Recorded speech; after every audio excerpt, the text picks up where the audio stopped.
An experiment has three parts to it. There's the survey, the ability to check the data and scrub out inconsistencies, and then finally the results. Let's take a look at the results. Okay, results has a number of pages to it. The first one is a summary, and it's just a high-level view of what's happened during your experiment.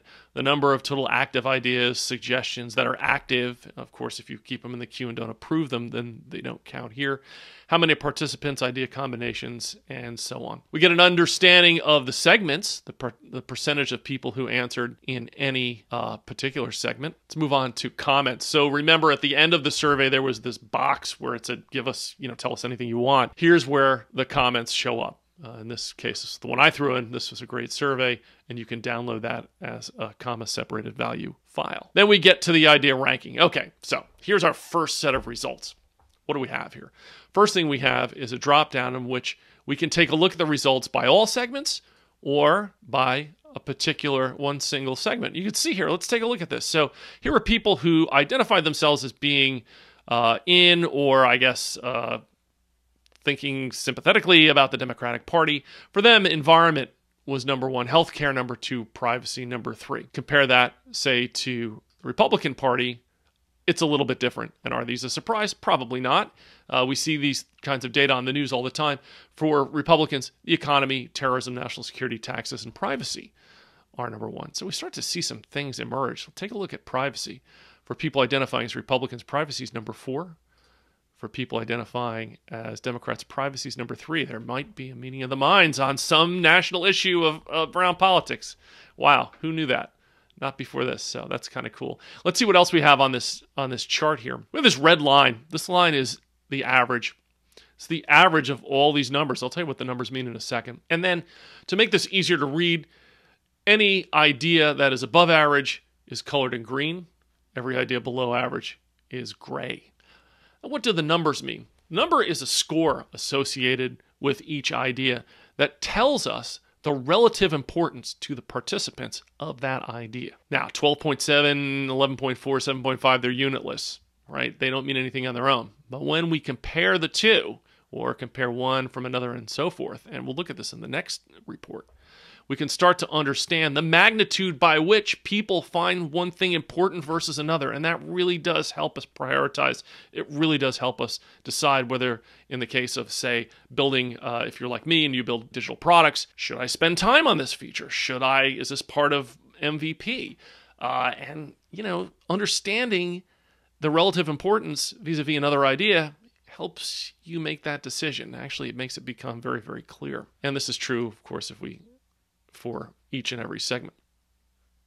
Below, we have the same data in a table, and we can download that data as a CSV, and then finally some help on how to read the chart.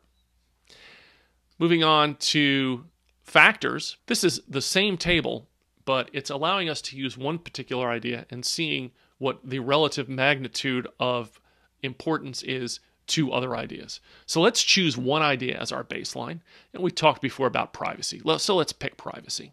Okay, this is all segments, and for all segments, privacy is number two. Let's take a look just to compare. Let's go to idea ranking, all segments, privacy is number two. Okay, so that's consistent.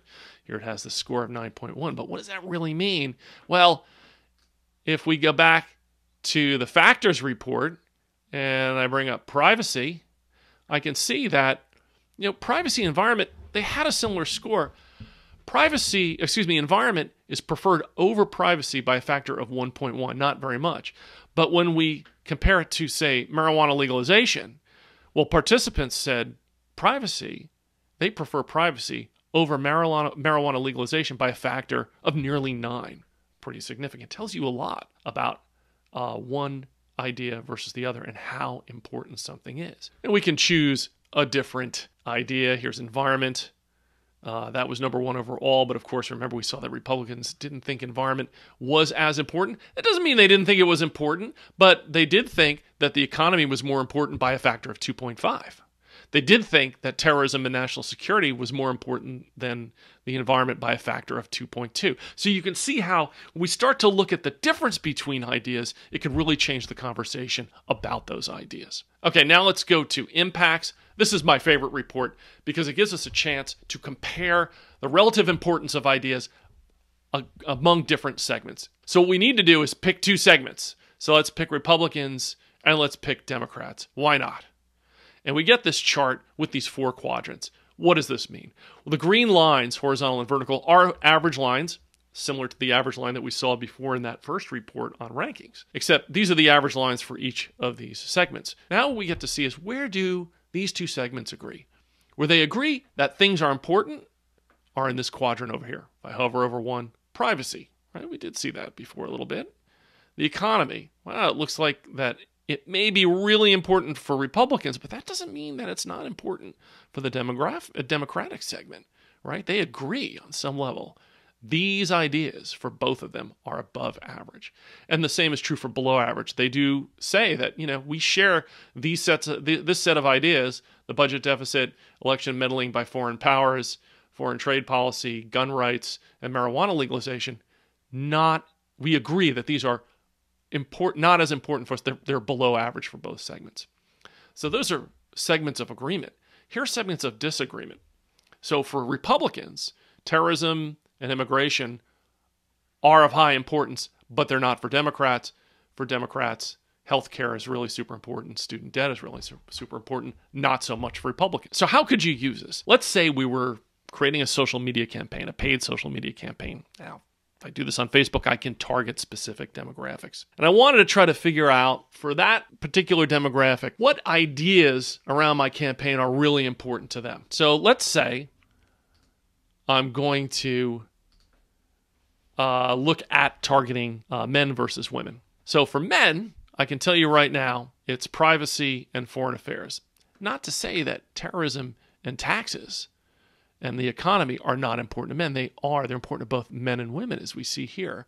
But I'm certainly not going to create a campaign around women that talks about foreign affairs and privacy, because I know from the data that's going to fall flat, that I've wasted my money on my social media campaign. Instead, I'm going to start to look at privacy and foreign affairs, because that's what men and only men are interested in, according to the survey results. The opposite would be true here for women. If I were going to target both, I might look at environment, I might look at healthcare, I might look at economy and taxes and terrorism and so forth, because that's important to both men and women.